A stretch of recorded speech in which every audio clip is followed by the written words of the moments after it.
Olá, amigos e amigas, que a paz de Deus continue em nossos corações, que a gente possa, nesses breves momentos de reflexão, extrair o máximo possível para a nossa instrução e aclaramento das dúvidas que carregamos em nossos espíritos, buscando cada vez mais o caminho da porta estreita, que é a porta que conduz a Deus, evitando os perigos da porta larga, que é aquela porta que, segundo Jesus, é a porta da perdição. Que a gente possa exercer o nosso livre-arbítrio, sabendo escolher e distinguir qual o caminho que devemos seguir. Que Deus possa nos abençoar, esse nosso propósito de melhoria diária das nossas atitudes. Nós vamos estudar hoje o capítulo 7 do Evangelho segundo o Espiritismo, Bem-aventurados pobres de espírito. O que é preciso entender por pobres de espírito? Existe uma transcrição que é narrada por Mateus, no capítulo 5, versículo 3, em que Jesus fala: Bem-aventurados pobres de espírito, porque deles é o reino dos céus. Repetindo, está em Mateus capítulo 5, versículo 3. E há muita confusão em volta desse termo pobres de espírito. Esse termo foi desvirtuado, hoje não tendo a conotação verdadeira que Jesus quis dar à época em que ele narrou esse trecho que está transcrito no Evangelho. Hoje em dia, quando se fala em pobres de espírito, se entende para aquelas pessoas incultas, aquelas pessoas desprovidas de inteligência ou qualquer outra forma de discernimento, aquelas pessoas que acreditam em tudo, que creem em tudo e que são facilmente iludíveis. Mas não é esse o termo original e que Jesus alude nessa narrativa que nós acabamos de ler. Nós sabemos que várias foram as pessoas que cercaram Jesus, pessoas de inteligência curta, mas também pessoas de inteligências elevadas. E pessoas que entenderam, pessoas que ditas como incultas, que não entenderam a mensagem de Jesus, como aquelas pessoas ditas cultas, consideradas cultas, que entenderam perfeitamente aquilo que Jesus estava querendo transcrever, ou melhor, estava querendo transmitir. De forma que Jesus não estava se referindo aos pobres de espírito, aquelas pessoas incultas, não. Ele estava se referindo àquelas pessoas que têm o coração aberto, capazes de assimilar e entender as noções que ele estava trazendo naquele momento, que eram noções novas que não precisavam somente de inteligência, mas também de sensibilidade, né? Nós, quando falamos em pobres de espírito, e essas pessoas que eram a maioria que cercava Jesus, que eram pessoas que, embora incultas, não eram desprovidas de sabedoria, porque existe uma grande diferença entre as pessoas que não têm cultura e as pessoas que não têm sabedoria. Nós vemos muitas pessoas que têm uma cultura muito grande, mas não têm sabedoria, aplicam sua cultura da forma mais errônea e equivocada possível, usando essa cultura para aliciar, para driblar, para se locupletar das coisas alheias. Isso não é sabedoria, isso é inteligência misturada de mau caráter, né? E mau proceder. Aquelas pessoas que são pobres de espírito, a que Jesus se referia, são aquelas pessoas desprovidas de orgulho, de egoísmo, aquelas pessoas que estão prontas a entender, ou pelo menos examinar aquilo que lhe é apresentado, e através do seu livre-arbítrio, da sua razão e da aceitação do seu coração, entender e assimilar aquilo que é daquela notícia que está tomando conhecimento naquele momento.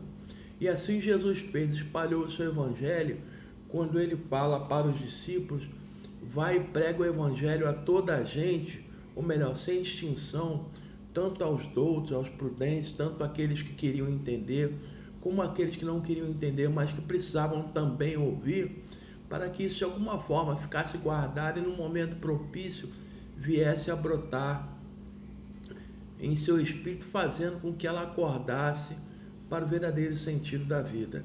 E Jesus então pregou a todos indistintamente, pessoas que o quiseram ouvir e outras que lhe viraram as costas. Nós temos vários exemplos de pessoas cultas e que eram sábias, né? E também temos pessoas que eram incultas, mas que também eram sábias.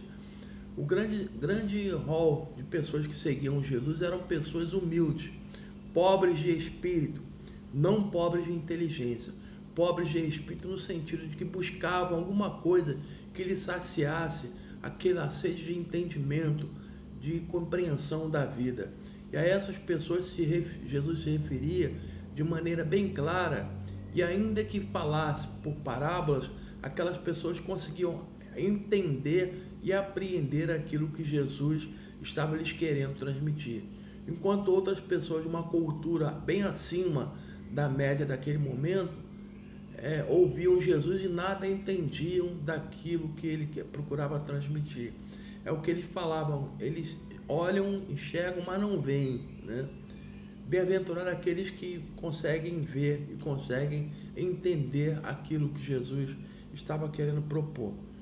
Nós temos vários exemplos no Evangelho de um homem chamado Zaqueu, publicano, né, que tinha um vazio muito grande na sua vida. Ele era um homem culto, né, mas que era pobre de espírito no sentido de buscar entender aquilo que estava passando à sua volta. E sem nenhum preconceito, sem nenhum ponto de vista preconcebido, vai buscar em Jesus saciar essa sede de entendimento que ele carregava consigo. Então Jesus, quando teve contato com ele, e ele então disse que jamais, declara a Jesus que jamais prejudicara alguém, e se o houvesse feito, ele restituiria todo o prejuízo em dobro, né?